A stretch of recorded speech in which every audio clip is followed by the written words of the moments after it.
Today, we are cracking open one of the most powerful books on self-improvement you'll ever read, Atomic Habits by James Clear. We're going to dive into a simple, science-backed idea that the absolute smallest changes can create the most remarkable results in your life. But let's start with a feeling we all know, right? It's the new year, you're full of motivation, you set these huge, ambitious goals, and then a few weeks later, it's all just kind of fizzled out. Why does that happen? If it's not a lack of wanting it, what are we getting so wrong? And this is where James Clear just drops a bombshell on all the conventional wisdom. He points out that winners and losers, they often have the exact same goals. I mean, think about it. Every athlete in the Olympics wants to win the gold medal. So if the goal isn't what separates them, what is? And that leads us to the first big idea we need to unpack, the problem with focusing only on the finish line. We're all taught to dream big, to set huge goals, but could our obsession with the result actually be what's holding us back? This is the crucial difference. A goal is winning the Tour de France.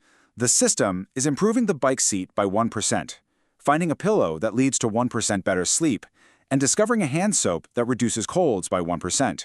You focus on the tiny daily habits, trusting that, as the legendary coach Bill Walsh said, the score takes care of itself. See, a goals-first mindset actually sets you up for a cycle of failure.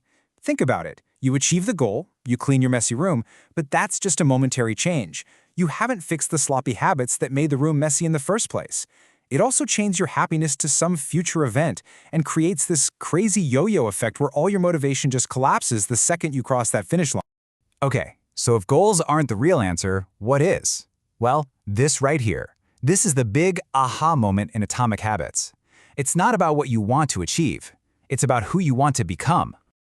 So most of us, we try to change from the outside in. We focus on the outcome, right? I want to lose 20 pounds. But true, lasting change starts from the inside out. It starts at the very core, your identity. It's about shifting who you believe you are.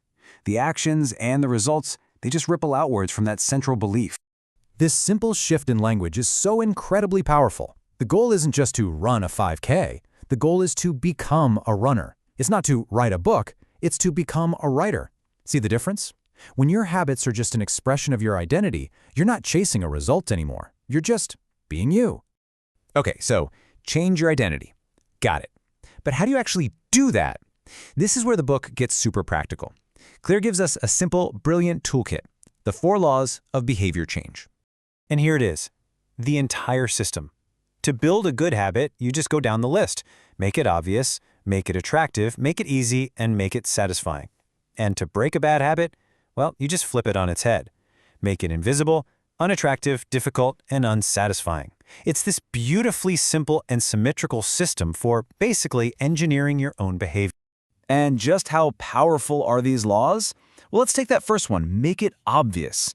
A study back in 2001 looked at exercise.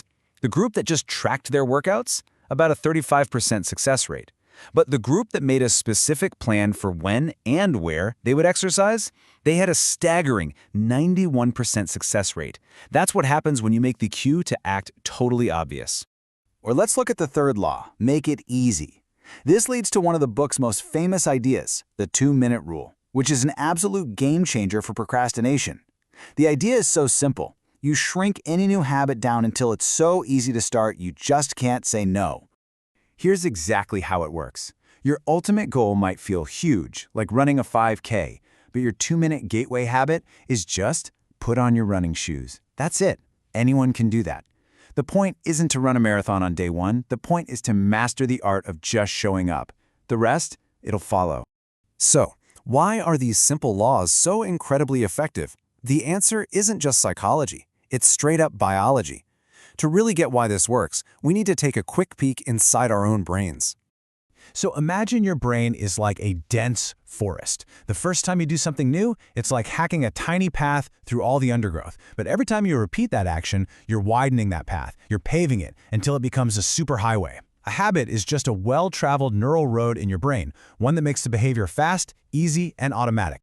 Now, a key chemical that drives all of this is dopamine. And here's the really fascinating part. Dopamine isn't really about pleasure. It's about anticipation. The spike happens before you get the reward, creating the craving that makes you act.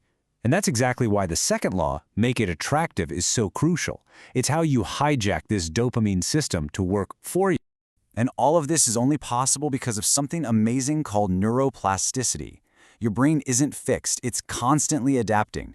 Every single repetition, every action, every thought is slowly rewiring the physical structure of your brain. You are literally building your habits into the architecture of your mind.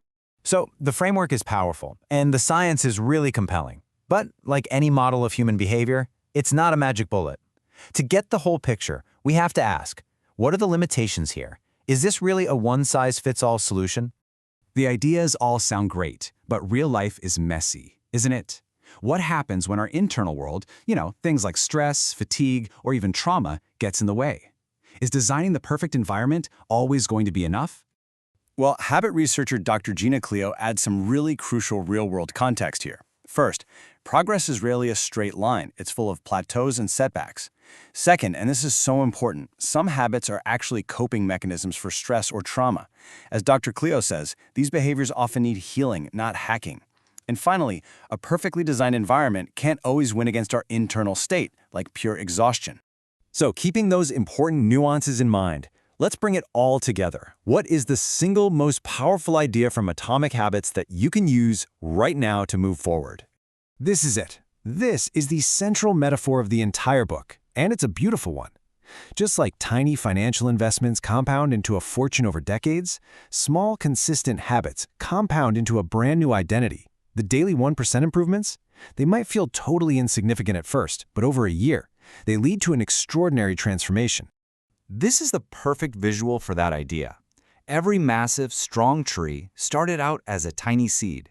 The path to remarkable results doesn't require these huge, heroic efforts. It just requires starting with a change so small it's almost impossible not to do, and then just showing up day after day.